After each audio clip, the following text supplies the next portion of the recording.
Hello, hi. Welcome to JPNN. It's Horizon Forbidden West launch day, but there's still news to be said and to be discussed. So let's jump into that before we jump into the game.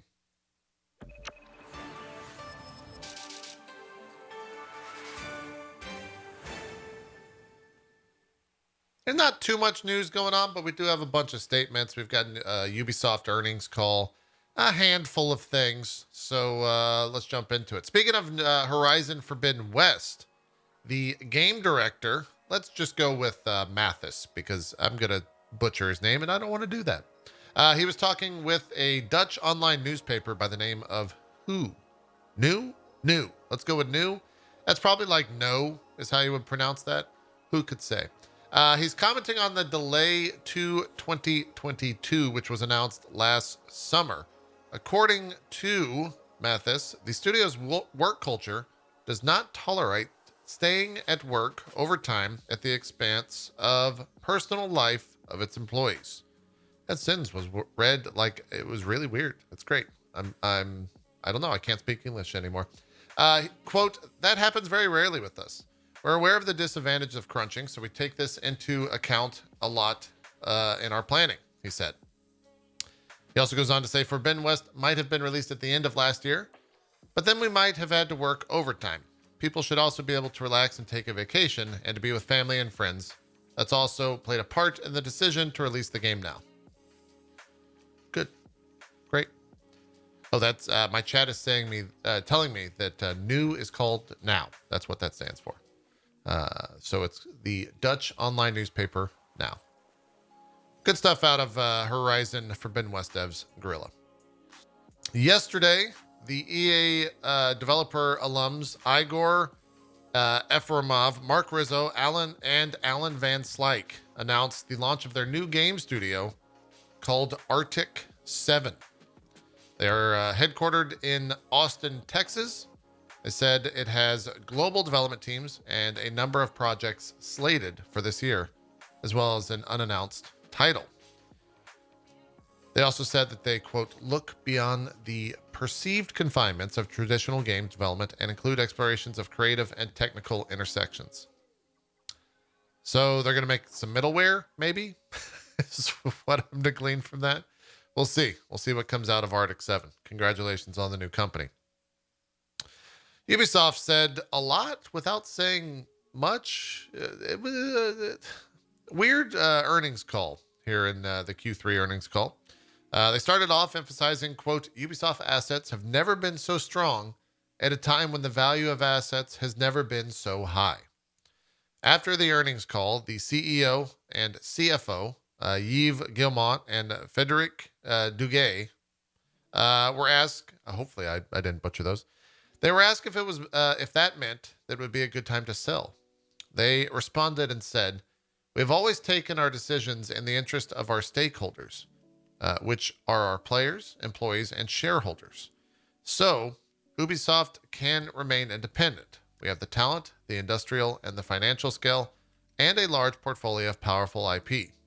Having said that, if there were an offer to buy us, the board of directors would, of course, review it in interest of all stakeholders. Later in the call, the two executives were asked why Ubisoft hasn't yet received an offer given the value in its IP. The CFO responded, we will not speculate on why people haven't made any offer. And then the CEO responded, if any offer was made. Kind of interjected there. Duguay said, absolutely. So I can't comment on that any further. What we can say is, as we mentioned, we have high value assets. We have the skill to remain independent and create very meaningful value in the future because we have skill in terms of the workforce as well as the engineering, technology, IPs, and totally engaged communities. What a fucking bunch of clowns. Jesus. Absolutely just insanity over there. We don't know. We're not going to really say why no one's decided that they should buy. But we're not saying that no one decided they wanted to buy us. We're not saying anything. Except we're very valuable and we have NFTs coming out our ass. Please check us out. Alongside that earnings call, Ubisoft talked about Skull and Bones. Confirmed that the game is now multiplayer first. They said it's a very promising new IP focusing on multiplayer first, so very consistent with our strategy to bring multiplayer competition and co-op first in a big open world with a great, attractive fantasy. That's, of course, a longer development time than we had on that game, but we're very happy with the artistic direction and the progress of the game so far. They went on to state that between April 2022 and April 2023, that they will be releasing Avatar: Frontiers of Pandora. That's right, that's a game that exists, in case you forgot. Mario Rabbids Sparks of Hope, which is the sequel to the XCOM Mario and Rabbids game Skull and Bones, and, quote, more exciting games. We'll see, Ubisoft. We shall see. Nacon has announced that it's going to acquire Daedalic Entertainment for around $36.3 million in cash upon signing, with the overall price can total close to $60.2 million, which will be based on the performances until 2026. The transaction is slated to close in 2022. Daedalic Entertainment, in case you're wondering, are the developers behind the Lord of the Rings Gollum, and Nacon will be publishing that game. We'll see if that game's any good. We'll see what happens there. More on the Blizzard front. The Wall Street Journal is putting out a report that federal investigators have widened probes into how Activision Blizzard's leadership dealt with misconduct claims at the firm. The Wall Street Journal also is reporting that the Securities and Exchange Commission has subpoenaed multiple company directors to find more information regarding the company's response to workplace issues. It has also subpoenaed multiple police departments in Los Angeles for any records relating to Bobby Kotick, as well as 18 other current and former employees. The recent subpoena to Activision employees is dated January 18th, the same day that Microsoft announced its intent to acquire the publisher for $68.7 billion. The subpoena to the Los Angeles department is dated January 20th. Wall Street Journal claimed that the later investigation into police records was prompted by information in, quote, public reporting, but no further details were given. Activision has responded to the SEC's police probe. Spokesperson Helene Klasky said that the subpoenas are an, quote, extraordinary fishing expedition, end quote, and added that they were, quote, calculated to harass, annoy, and embarrass rather than serve any legitimate purpose. We'll follow that story as more information comes out, I'm sure. Paradox Interactive, developers behind games like Crusader Kings, Hearts of Iron, and Europa Universalis, released an external report it commissioned into its own workplace practices following the results of a staff survey last year. The report was compiled by Gender Balance, a Swedish firm which specializes in discrimination, harassment, and equality issues, as recommended by Paradox staff unions. Quote, we believe that complete transparency is the best way to move forward and address the issues and behaviors that have been identified, Paradox Chief of Staff Matthias Lilja said. On February 7th, 2022, Gender Balance delivered the final report and recommendations from their audit. It was shared with all Paradox employees shortly after, and we're now publishing it. You can find it here, full and unedited. That was over at Eurogamer.net. If you want to follow that up, I believe they also posted that on their own website, if you're looking to see what came out of that. Bunch of news regarding Microsoft's Windows 11 in terms of video games. They're putting in a bunch of important optimizations and improvements behind the scenes for PC games. The software giant is planning to bring its own Xbox HDR game calibration app to Windows 11 and make older games run with less input lag, auto HDR, and variable refresh rate. All okay things. Auto HDR can be bad, but yeah. This is, of course, if they're running in windowed instead of full screen. The upcoming Windows HDR calibration app will allow PC gamers to improve color accuracy and consistency of an HDR display, just like on Xbox. It will include 3 test patterns to calibrate HDR efficiently, and Windows 11 testers will be able to access that app soon ahead of its general release. We'll see what happens there. HDR is kind of hit or miss. The Windows 10 version of HDR doesn't leave very much to to be desired. Let's just say it's dog shit. And if you're running any sort of HDR capable monitor and or TV, turn HDR off immediately on your PC. It's bad. It is not good. Maybe the Windows 11 version will be a little bit better. We shall see. Some other Microsoft news is that they have come out and said they will stop supporting Xbox Live services via its Windows Phone series on May 16th, 2022. The announcement from the Xbox app says the following. Starting May 16th, 2022, Xbox features will no longer be supported on Windows Phone devices. As part of this change, earning achievements will be retired on Windows Phone devices. Some games may still be playable on your phone, but progress will not be recorded to your Xbox profile. We'll see. Last little bit of industry news. Hoeg law attorney is saying that that Sony's deceptive marketing of the Horizon Forbidden West free PS5 upgrade, quote, could present a possibility of a class action claim. He went on to say, quote, for folks not following what's happening here, Sony is offering a PS4 version with a free PS5 upgrade for $60 and a PS5 version that comes with the PS4 copy for $70. Same package, two price points, with one displayed more prominently than the other. He also said it gets worse. He wrote in a follow-up, quote, the PS4 version does not appear to be offered through the store on a PS5 at all, regardless of whether or not you ask only for PS4 games. As someone who recently purchased Horizon Zero Dawn so that they could stream it, this happened. I was not aware that this was a thing. And when I went last night to the store, the only option I had to buy on my PS5 was the PS5 version for $70. Even though my chat told me about this yesterday, apparently. And I just didn't listen. So, yeah, that's kind of fucked up. They should somehow fix that, but most likely won't. So, yeah. Let's jump into some more gaming-focused news. Following up Nintendo's announcements that they will stop selling Wii U and 3DS eShop purchases in 2023, the Video Game History Foundation issued the following statement. It reads, while it is unfortunate that people won't be able to purchase digital 3DS or Wii U games anymore, we understand the business reality that went into this decision. What we don't understand is what path Nintendo expects its fans to take, should they wish to play these games in the future.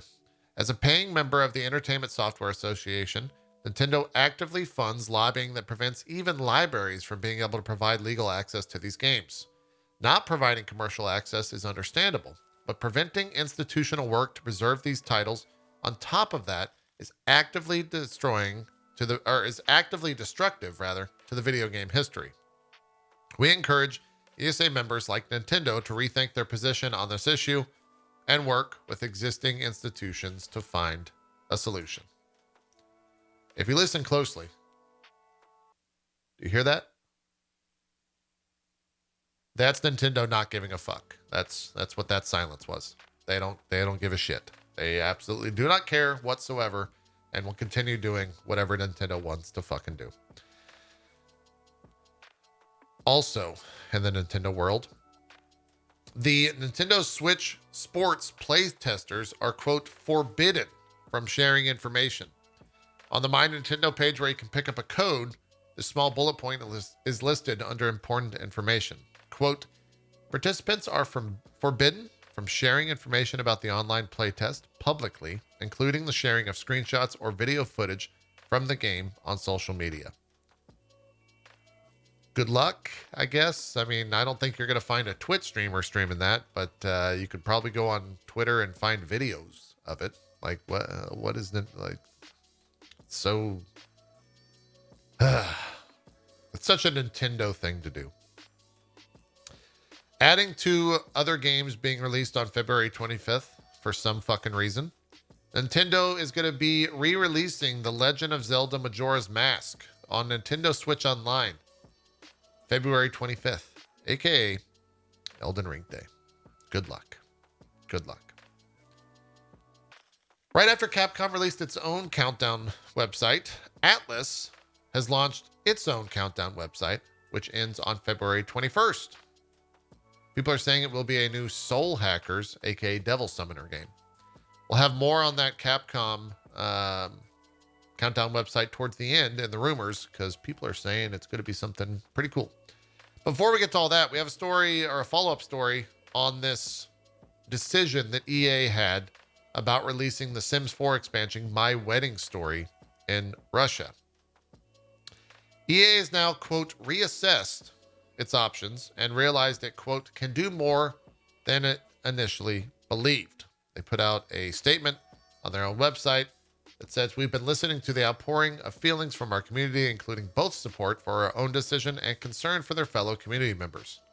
It's equally important for us to stand by our values, including standing against homophobia, and to share stories like this with those who want it and need it most. My Wedding Stories will now release on February 23rd, unaltered and unchanged. In Russia and worldwide. They closed the statement, love is love, and the Sims community will continue to be a safe space for those who want to see a world where that is true for everyone. I'm really interested in what they reassessed and realized they could do more than initially believed. I don't know if that means they're going to pay a fine, or if their lawyers realized that they could just put it out and not much would be done. Really curious to see what that actually is. We'll keep an eye out and see if that information ever comes to light. No Man's Sky will be getting full Steam Deck support, Sean Murray tweeted. Of course, their most recent update, Sentinel, adds full support, including touch controls, and will be ready for launch. They posted a sneak peek of it in action running on twitter.com/nomansky if you want to go check that out. I'm sure people that have a Steam Deck are very excited for that. VentureBeat journalist Jeff Grubb decided to talk a little bit about what he knows regarding the next big Dragon Age game and said that it's going well, and that you should see a release in the next 18 months, potentially, most likely, in 2023. I don't know how I feel about Dragon Age. It's one of those IPs where it's like, do we really... I mean, Inquisition was, yeah, okay, I guess we'll see. The third-ranked PS trophy hunter by the name of Hakum has said that Horizon Zero Dawn Forbidden West is an easy game and only needs about 40 hours for the Platinum Trophy if anyone is out there this weekend looking to hunt down that trophy. We've also got the Ogre Kingdoms Race Pack. It will be free with Total War Access and PC Game Pass. Metro Exodus announced via Twitter that they have passed over 6 million copies sold, with a tweet that said, quote, we are thrilled by the continued success of hashtag Metro Exodus, and we thank you, our wonderful players and community, for your support on this journey. 3 years, 2 major expansions, 1 free ray tracing upgrade, 6 million plus sold, and still journeying beyond. Speaking of Total War Warhammer 3 came out, and it's available on Steam, and it's being received well by most players. However, when you jump to the Chinese language reviews, 72% of them are negative. This also extends to Warhammer 2, which saw negative reviews in the last few days. Apparently, this is because, according to the Chinese gamers, early access was given to too many random streamers, both big and small, and these streamers knew nothing about the game or how to play, and were generally disinterested. These disinterested streamers also spoiled parts of the game. Weird stuff. And a random bit of news here to wrap up JPNN. PlayStation Cyberpunk users are suffering trying to get Cyberpunk 2077 to play on next gen.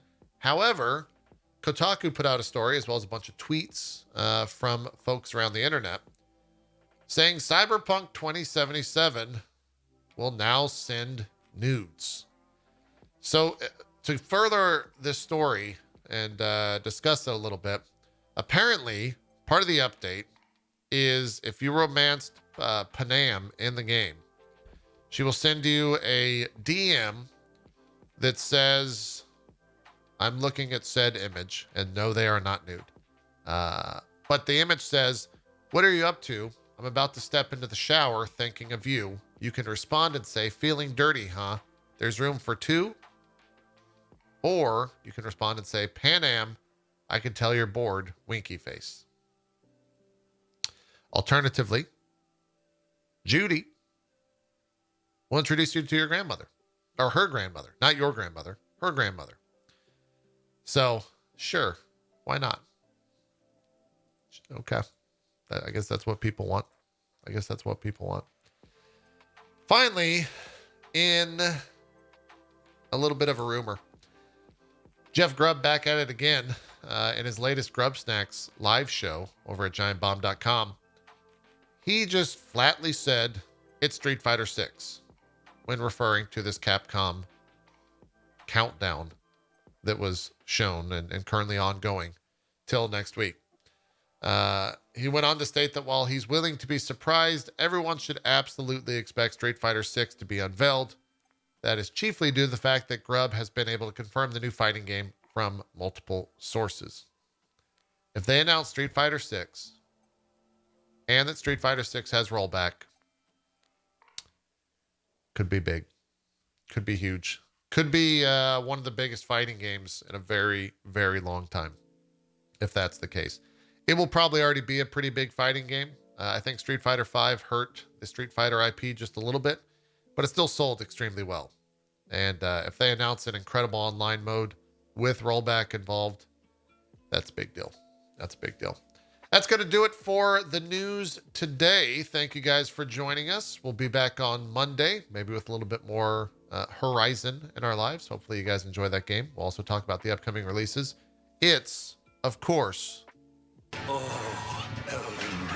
week next week. We'll hopefully be playing that game a little bit early. We shall see. But that's it for the news. Thank you guys. We'll see you guys then. Have a great weekend. Make sure to follow, like, subscribe, comment, all that stuff. If you do want to grab the audio version of this, you can do so on iTunes, Spotify, or other places where podcasts are available. I'm out of here. I'm going to go play some Horizon Zero Dawn Forbidden West. Nope, Horizon Forbidden West. I just have said Zero Dawn for so long